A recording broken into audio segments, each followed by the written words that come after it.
Dear students, இன்னைக்கு வீடியோவில் 10th standard சயின்ஸில் 7th யூனிட் ஆட்டம்ஸ் அண்ட் மாலிகூல்ஸை பற்றி பார்க்க போகிறோம். அப்ஜெக்டிவ் ஆஃப் த லெசன்ஸ் அப்படின்னு பார்த்தோம்னா, so you need to learn about atoms and molecules, atomic mass and molecular மாஸ்னா என்ன, gram atomic mass and gram molecular mass, அப்புறம் அவகட்ரோ ஹைபோதசிஸ், அப்புறம் அட்டாமிசிட்டி ஆஃப் எ மாலிகூல் எப்படி கண்டுபிடிக்கிறது, and then vapor density and relative molecular mass. இப்போ இந்த theories and formulas use பண்ணி சில problem solving. So this is the content of the lesson. உங்களுடைய lower கிளாஸஸ்ல மேட்டர் அப்படின்ற லெசன்ஸ் பத்தி பார்த்துருப்பீங்க. So matter is made up of atom, அணு துகள்களாக ஆனது அப்படின்னு பார்த்தோம். ஸோ இந்த ஆட்டம் அப்படின்றத ஃபர்ஸ்ட் யாரு ப்ரொபோஸ் பண்ணாங்க அப்படின்னா, கிரீக் பிலாசபர்ஸ் 5th செஞ்சுரியில தான் வந்து இந்த ஆட்டம் அப்படின்ற ஒரு கான்செப்டே வந்து ஃபர்ஸ்ட் ப்ரொபோஸ் பண்றாங்க. இந்த ஃபர்ஸ்ட் சயின்டிபிக் தியரி, இந்த ஆட்டமோடைய ஃபர்ஸ்ட் சயின்டிபிக் தியரி யாரு சொல்றாருன்னா, ஜான் டால்டன் அப்படின்ற ஒரு சயின்டிஸ்ட் சொல்றாரு. பட் அவர் சொன்ன சில தியரிகள்ல வந்து பிறகு வர சயின்டிஸ்ட் வந்து அதை தவறு அப்படின்னு கண்டுபிடிச்சு ஒரு நியூ மாடர்ன் அட்டாமிக் தியரியை வந்து கிரியேட் பண்றாங்க. So what Dalton has found about the atom is incorrect அப்படின்னு பின்னாடி வர சயின்டிஸ்டான J Thomson, Rutherford, Niels Bohrs and Schrodinger, இந்த சயின்டிஸ்ட்லாம் வந்து they found it incorrect. So அந்த limitations which are found incorrect பாயிண்ட்ஸ்ல என்ன பண்ணிருக்காங்க, தியரியில இருந்து ரிமூவ் பண்ணி ஒரு நியூ தியரியை இவங்க உருவாக்குறாங்க. A new theory known as the modern atomic theory was put forward. So modern atomic theory என்ன சொல்லுது அப்படின்னா, the atom is no longer indivisible. Electron, proton, neutron கண்டுபிடிச்சதுக்கு அப்புறமா what they are saying is atom is no longer indivisible. அதுக்கப்புறம் atoms of the same element may have different atomic mass. So இந்த atomic மாஸ்னா என்ன, atomic நம்பர்னா என்ன அப்படின்றத இந்த லெசன்ஸ்ல போக போக படிக்க போறோம். Atoms of the same element, ஒரே எலிமெண்ட், அட்டாமிக் நம்பர் சேமா இருக்கலாம், பட் அட்டாமிக் மாஸ் டிஃபரெண்டா இருக்கலாம். ஸோ இதுக்கு பேர் வந்து ஐசோடோப்ஸ் அப்படின்னு சொல்லுவோம். அவங்க கொடுத்துற அந்த குளோரின் 1735, குளோரின் 1737 அப்படின்றது பாத்தீங்கன்னா 17 வந்து சேமா இருக்கு, 35, 37 பாருங்க டிஃபரெண்டா இருக்கு. So it means that 17 is a atomic number and 35, 37 is the atomic mass or mass number, எப்படி ஒன்றும் சொல்லுவாங்க. சரிங்களா? So elements having same atomic number but different mass number is called isotopes. So chlorine வந்து எக்ஸாம்பிளாக கொடுத்துருக்காங்க. And next, atoms of different elements may have same atomic masses. இது ஒரே element வேற வேற அட்டாமிக் மாஸ் இருந்தது, இப்போ வேற வேற எலிமெண்ட்ஸ் சேம் அட்டாமிக் மாசஸ் இருக்கும். So this we call it as a isobars. For example, argon 1840 and calcium 2040. இதுல பாருங்க, ஆர்கன்ல 18ன்றது அட்டாமிக் நம்பர், 40ன்றது அட்டாமிக் மாஸ், கால்சியம்ல 20ன்றது அட்டாமிக் நம்பர், 40ன்றது atomic mass. Two different elements, ஆர்கனும் கால்சியமும் ரெண்டு டிஃபரெண்ட் எலிமெண்ட், பட் அதனுடைய அட்டாமிக் மாஸ் பாருங்க 40, 40, both are same. So atoms of different elements may have same atomic masses அப்படின்றது isobars. Next, atoms of one element can be transmuted into atoms of other elements. In other words, atom is no longer indestructible. அப்படின்னா ஆட்டம்ஸை நீங்க அழிக்கவே முடியாது. It is no longer indestructible.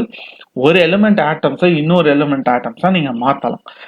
Radio active bombardments, இது மூலியமா you can transmute the atoms of one element into other elements. But atoms are indestructible. ஒரு எலிமெண்டோட ஆட்டம்ல இருந்து இன்னொரு எலிமெண்டோட ஆட்டமா மாத்தலாமே கண்டி, you can not destruct it. So atoms are indestructible.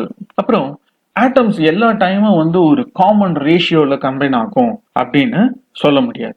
Example பாத்தீங்கன்னா C6H12O6 is nothing but glucose. So அதுல C எத்தனை 6, ஹைட்ரஜன் எத்தனை 12, ஆக்சிஜன் எத்தனை 6. இதை நீங்க ரேஷியோவா கன்வெர்ட் பண்ணீங்க அப்படின்னா 6:12:6, or simple ratio we can tell it as 1:2:1. And sucrose C12H22O11. So C வந்து 12, H வந்து 22, O வந்து 11. ஸோ எல்லா டைமும் சிமிலர் நம்பர் ஆஃப் ஒரு ஹோல் நம்பர் ரேஷியோல தான் அது கம்பைன் ஆகும் அப்படின்னு நம்ம சொல்லவே முடியாது. நெக்ஸ்ட் ஆட்டம் தான் இருக்கிறதுலயே ஸ்மாலஸ்ட் பார்ட்டிகல். ஒரு கெமிக்கல் ரியாக்ஷன்ல இருக்கக்கூடிய ஸ்மாலஸ்ட் பார்ட்டிகல் இந்த ஆட்டம் தான். And then an important, the mass of an atom can be converted into energy. This is called E is equal to mc square. And the E is equal to mc square is a famous Einstein's equation. So E is energy, m is mass, and c is the speed of light. Mass of an atom எனர்ஜியா convert பண்ணலாம் அப்படின்ற தியரிய Einstein தான் வந்து கொடுக்கிறார். So that equation postulates E is equal to mc square. So modern atomic theory தான் வந்து இப்ப all are following. So இந்த modern atomic theory வந்து just to give the fundamental idea of about atoms and molecules. Next atom and atomic mass. நான் என்ன சொன்னேன், இந்த உலகத்துல இருக்க எல்லா பொருளுக்குமே ஏதாவது ஒரு சில இடம் இருக்கும், அதாவது வெயிட் இருக்கும். There is some difference between mass and weight, but which we are not going to consider for now. இப்போ அதை பத்தி இந்த லெசன்ஸ்ல நம்ம பார்க்க போறது கிடையாது. So atoms are the building blocks of matter. So வந்து கண்டிப்பா ஆட்டமுக்கும் என்ன இருக்கும், கண்டிப்பா ஆட்டமுக்கும் வெயிட் இருக்கும். So according to the modern atomic theory an atom contains subatomic particles. Atoms are indivisible அப்படின்னு எதை கண்டுபிடிச்சா, புரோட்டான்ஸ், நியூட்ரான்ஸ், எலக்ட்ரான்ஸ் கண்டுபிடிச்சா தான். ஸோ ஒரு ஆட்டம்ல சபatomic பார்ட்டிகல்ஸ் அவங்க என்ன சொல்றாங்கன்னா, we have protons, electrons and neutrons. இந்த 3 பார்ட்டிகல் ஒரு ஆட்டம்ல இருக்கு. சரி, இந்த 3 பார்ட்டிகல்ல புரோட்டான்ஸுக்கும் நியூட்ரான்ஸுக்கும் மட்டும்தான் வெயிட், அதாவது மாஸ் இருக்கு. எலக்ட்ரான்ஸுக்கு மாஸ் கிடையாது அப்படின்னு சொல்றாங்க. ஸோ எலக்ட்ரானுக்கு மாஸ் இல்லைன்னா it doesn't mean that electron is zero mass. அதனுடைய மாஸ் ரொம்ப negligible quantity, inconsiderable mass. So the electrons don't have such a considerable mass. So புரோட்டான்ஸோடைய வெயிட்டும் நியூட்ரான்ஸோடைய வெயிட்டும் கம்பேர் பண்ணும்போது எலக்ட்ரான்ஸோடைய வெயிட்டு ரொம்ப ரொம்ப ரொம்ப ரொம்ப கம்மி. So negligible amount of weight தான் எலக்ட்ரான்ஸ் இருக்கிறதுனால எலக்ட்ரான்ஸை கன்சிடரேஷன்ல எடுத்துக்க மாட்டாங்க. ஸோ எலக்ட்ரான்ஸுக்கு ஜீரோ வெயிட் அப்படின்னு அர்த்தம் கிடையாது. Electrons is having some weight, but it is negligible amount. So ஒரு mass of an atom is mainly contributed by protons and neutrons. அதனால the sum of number of protons and neutrons of an atom is called a mass number. So ஒரு ஆட்டமோடைய mass number என்ன, அதனுடைய புரோட்டான்ஸையும் நியூட்ரான்ஸையும் add பண்ண வர number தான் mass number. இந்த wait கம்பேரிஷன்ல proton பார்த்தீங்கன்னா 1836 times greater than எலக்ட்ரானா இருக்கும். ஸோ ஒரு புரோட்டானுடைய வெயிட் எலக்ட்ரானுடைய வெயிட்டை விட 1836 டைம்ஸ் வந்து அதிகமா இருக்கும். அட் த சேம் டைம் நியூட்ரானோட வெயிட் புரோட்டானோட வெயிட்டை விட 1%, அதாவது slightly heavier than the proton. அப்போ இந்த 3 சப் பார்ட்டிகல்ஸ்ல யாரோடைய வெயிட் ஜாஸ்தியா இருக்கும்னா நியூட்ரானுடைய வெயிட் தான் ஜாஸ்தியா இருக்கும். சரி, இதை எப்படி சார் வந்து இந்த மாஸை வந்து கால்குலேட் பண்ண முடியும்? ஏன்னா it is very smallest particle, ரொம்ப டைனி பார்ட்டிகல்னு சொல்லிட்டோம். அதை நார்மல் பிசிக்கல் பேலன்ஸோ இல்ல வேற ஏதாவது பேலன்சிங் டெக்னிக்கை யூஸ் பண்ணியோ நம்மளால அதை மெஷர் பண்ண முடியாது. So atoms are very small and it is difficult to measure the masses. So you can measure the mass of a macroscopic materials. So நம்ம வந்து கோல்டு பிளஸ் வந்து கடையில வாங்குற கிராசரிஸ் இதெல்லாம் வந்து கிராம்ஸ், கிலோகிராம்ஸ் இதுல வந்து நம்மளால மெஷர் பண்ண முடியும். ஸோ அது மாதிரி ஒரு யூனிட் சொல்லணும். சரி, ஒரு யூனிட்ல தான் வந்து ஆட்டம்ஸ் உடைய வெயிட்டை சொல்றதுனால the mass of an atom எதுல மெஷர் பண்றாங்கன்னா the unit is atomic mass unit. We call it as a AMU அப்படின்னு ஷார்ட்டா சொல்லுவாங்க. Remember, AMU is no longer used in the modern system. Even though உங்க புக்ல AMU னு கொடுத்திருந்தா கூட modern science systemsல we don't use AMU.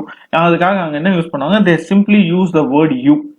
Simply அந்த atomic mass ஏஎம்யூக்கு பதிலாக யூ அப்படின்னு மட்டும் மென்ஷன் பண்ணுவாங்க. ஸோ யூ அப்படின்னு மென்ஷன் பண்ணா it means a unified atomic mass.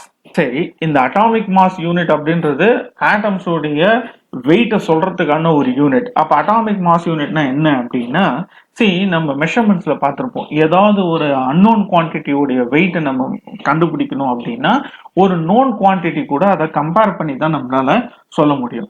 So இந்த அட்டாமிக் மாஸ் யூனிட்டை சொல்றதுக்காக ஒரு எலமெண்டோடைய வெயிட்டை வந்து எடுத்துக்கிறாங்க. ஸோ என்ன எலிமெண்ட் எடுத்துக்கிறாங்க அப்படின்னா கார்பன் எடுத்துக்கிறாங்க. கார்பன்லயே நமக்கு 3 ஐசோடோப்ஸ் இருக்கு. So carbon 12, carbon 13, carbon 14 3 isotopes இருக்கு. But what they considered is 12 carbon தான் எடுத்துக்கிறாங்க. So carbon 12 is nothing but an isotope.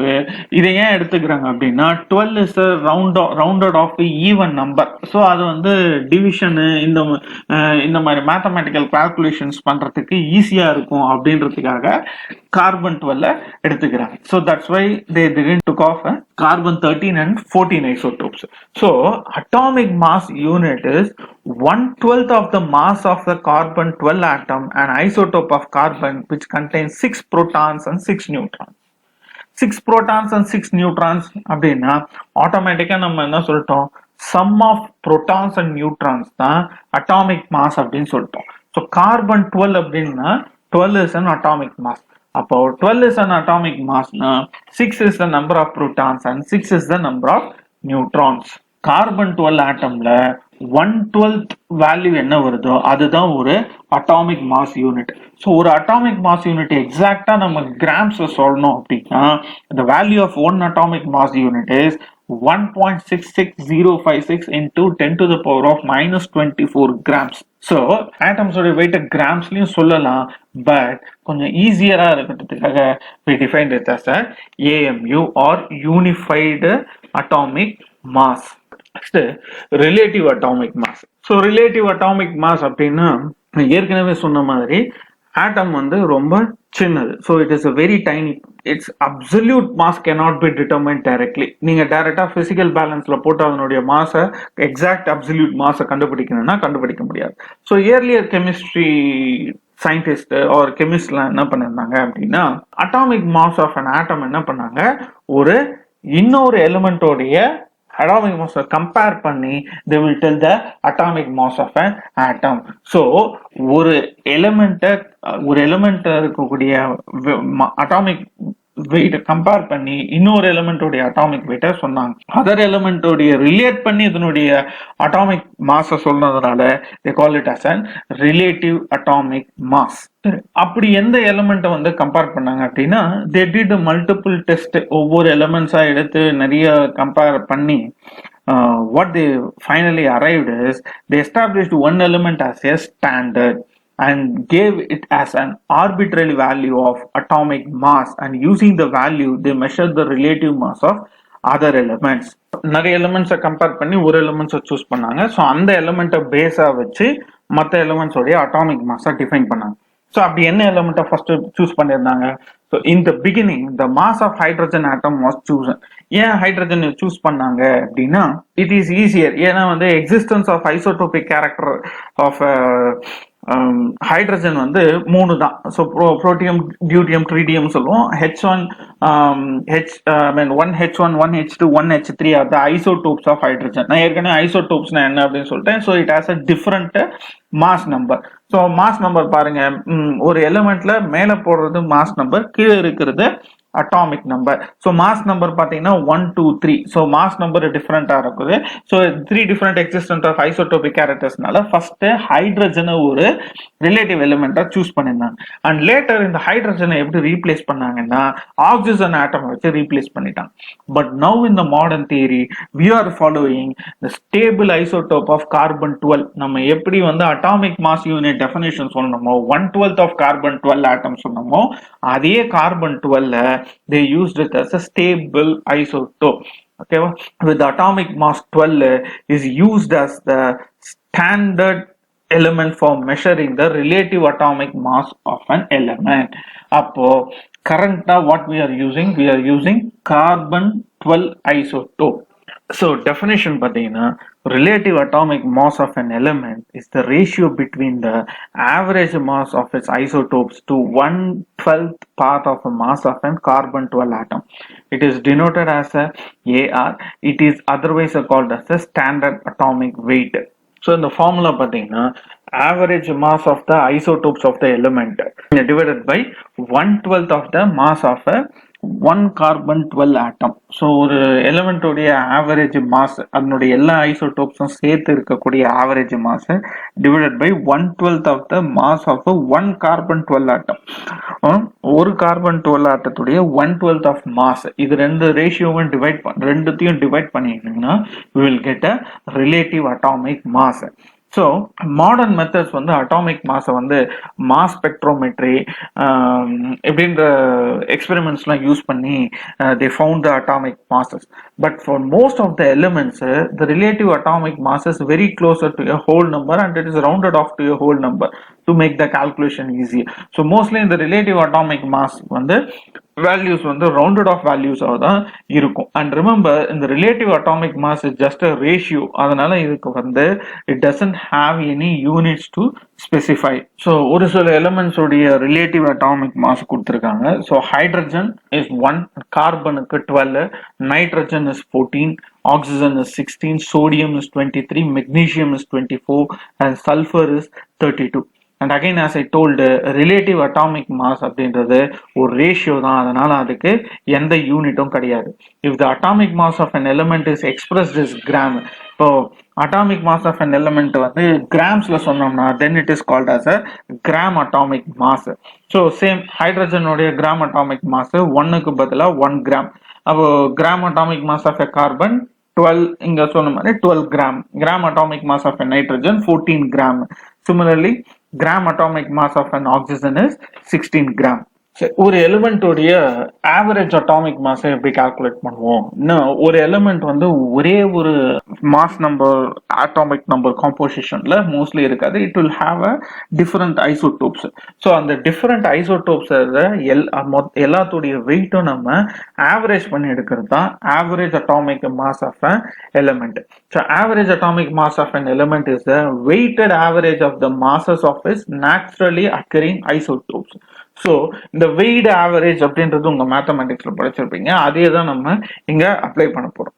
சரி, but the abundance of isotopes for each element may differ. நம்ம என்ன சொன்னோம்? Weight average of mass of is naturally occurring isotopes அப்படின்னு சொன்னோம். So ஒரு எலிமெண்டோடைய isotopes எல்லாமே வந்து அபண்டன்டா கிடைக்கும் அப்படின்னு சொல்ல முடியாது. there will be some plus or minuses with the ஒரு சில ஐசோடோப்ஸ் நமக்கு அதிகமா கிடைக்கலாம், ஒரு சில ஐசோடோப்ஸ் உடைய abundancy ரொம்ப கம்மியா இருக்கும். so the abundancy of these isotopes are taken into consideration while calculating the atomic mass. அப்போ இந்த வெயிட் ஆவரேஜ் யூஸ் பண்ணி எப்படி கண்டுபிடிக்கிறது அப்படின்றதுக்கு தான் இந்த ஒரு எக்ஸாம்பிள் கொடுத்துருக்காங்க. ஸோ ஒரு எலிமெண்ட் எடுத்துக்க சொல்றாங்கன்னா அந்த எலிமெண்ட் வந்து exist as a mixture.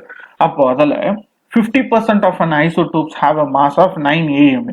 So 50% isotopes வந்து 9 AM இருக்கு, இன்னொரு 50% ஐசோடோப் வந்து 10 AM இருக்கு. அப்படின்னா அதனுடைய ஆவரேஜ் அட்டாமிக் மாஸ் எப்படி கண்டுபிடிப்போங்க அப்படின்னா 9 into remember the mass of the first isotopes. mass of the first isotopes எவ்வளோ? 9 அப்படின்னு கொடுத்துட்டாங்க. having a mass of 9 AM கொடுத்துருக்காங்க. so mass of the first isotopes 9 into percentage abundance of the first isotopes. remember it's a percentage abundance. so நமக்கு எவ்வளவு கொடுத்துருக்காங்க? 50%. அப்ப எப்படி போடணும்? 50 by 100. so 9 into 50 by 100 plus second element எவ்வளவு weight கொடுத்துருக்காங்க? it's 10 AMU. so 10 into அதனுடைய abundance percentage 50 by 100. so 9 into 50 by 100 plus 10 into 50 by 100 போட்டீங்கன்னா 4.5 plus 5 is equal to 9.5 AMU.